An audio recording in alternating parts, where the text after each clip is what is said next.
एक बार की बात है। एक गांव में एक बूढ़ा आदमी रहता था।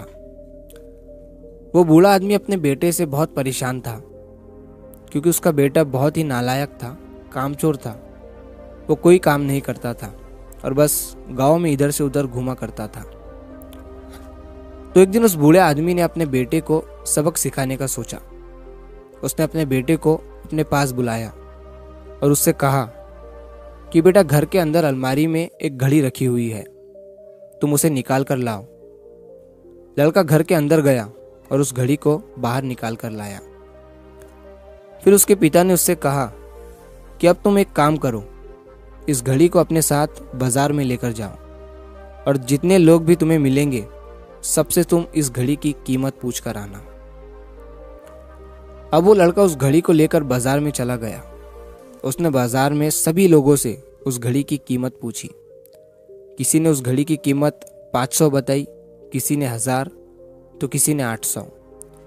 सभी लोगों ने उस लड़के को उस घड़ी की कीमत अलग अलग बताई और कई लोगों ने एक जैसी। वो लड़का अपने पिता के पास वापस आया और उसने उनसे कहा कि पिताजी, सभी लोगों ने इस घड़ी की कीमत अपने हिसाब से बताई। किसी ने 500, किसी ने 1000, तो किसी ने 800। अब उस बूढ़े आदमी ने अपने बेटे से कहा कि बेटा ठीक है, घड़ी को तुम अलमारी में रख दो और जाओ। अब अगले दिन फिर से उस बूढ़े आदमी ने अपने बेटे को अपने पास बुलाया और उसे फिर से अलमारी से घड़ी लाने को कहा। लड़का फिर जाता है और अलमारी से घड़ी निकाल कर लाता है।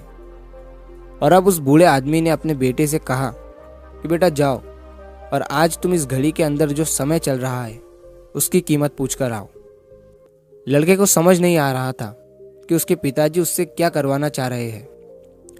वो दुखी मन से फिर से घड़ी को लेकर बाजार में चला जाता है और सभी लोगों से उस घड़ी के अंदर जो समय चल रहा था उसकी कीमत पूछता है। लोगों को लगता है कि इस लड़के की मानसिक स्थिति ठीक नहीं है। कल ये घड़ी की कीमत पूछने आया था और आज समय की। बहुत से लोगों ने उसे भगा दिया और कुछ लोग उस पर हंसने लगे। अब लड़का परेशान हो जाता है और सोचता है कि ये मेरे साथ क्या हो रहा है। तभी वो आखिरी बार एक बूढ़े आदमी की दुकान पर जाता है। वो बूढ़ा आदमी बहुत व्यस्त था। वो लड़के का सवाल सुनते ही समझ गया कि लड़का उससे क्या पूछना चाह रहा है। उस बूढ़े आदमी ने अपना कुछ समय निकालकर लड़के से कहा, बेटा, ये जो समय है ना, जिसकी तुम कीमत पूछ रहे हो, इसकी कोई कीमत नहीं लगा सकता है। तुम करोड़ों रुपए देकर भी अपनी जिंदगी का एक सेकंड वापस नहीं ला सकते हो। इसीलिए इस टाइम का सही उपयोग करो। टाइम की एक अच्छी बात है और एक बुरी बात है। बुरी बात यह है कि टाइम गुजर जाता है और अच्छी बात यह है कि तुम उसे किन चीज़ों में गुजारते हो ये तुम्हारे हाथ में होता है। सभी के पास दिन में 24 घंटे होते हैं, अमीर के पास भी और गरीब के पास भी। बस ये तुम्हारे हाथ में है कि तुम उस टाइम से क्या नया कर सकते हो। तो अपने एक एक पल का हिसाब रखो कि तुम उन्हें किन चीज़ों में उड़ा रहे हो। उस बूढ़े आदमी की बात सुनकर उस लड़के की आंखें खुल सी गई, मानो उसमें एक बड़ा बदलाव सा आ गया हो।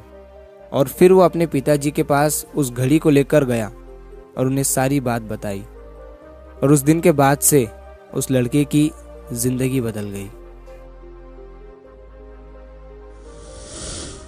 दोस्तों, कहते हैं कि टाइम सबके लिए फ्री है, लेकिन वो प्राइसलेस है, वो कीमती है। तुम उसे खरीद नहीं सकते, लेकिन तुम उसे इस्तेमाल कर सकते हो। तुम उसे रख नहीं सकते हो, लेकिन तुम उसे स्पेंड कर सकते हो। और अगर एक बार तुम इसे गवा देते हो तो तुम इसे कभी भी वापस नहीं पा सकते हो। तो अपने टाइम का सही उपयोग करो। तो अगर आप इस कहानी को और भी लोगों तक पहुंचाना चाहते हो तो इस वीडियो को लाइक करें, ताकि YouTube इस वीडियो को और भी लोगों तक पहुंचाए। और अगर कहानी अच्छी लगी हो तो हमारे चैनल को सब्सक्राइब ज़रूर करिए। मिलता हूँ मैं अगली बार इसी तरह की कहानी के साथ। तो सब्र करो, शुक्र करो और ज़िंदगी में आगे बढ़ो।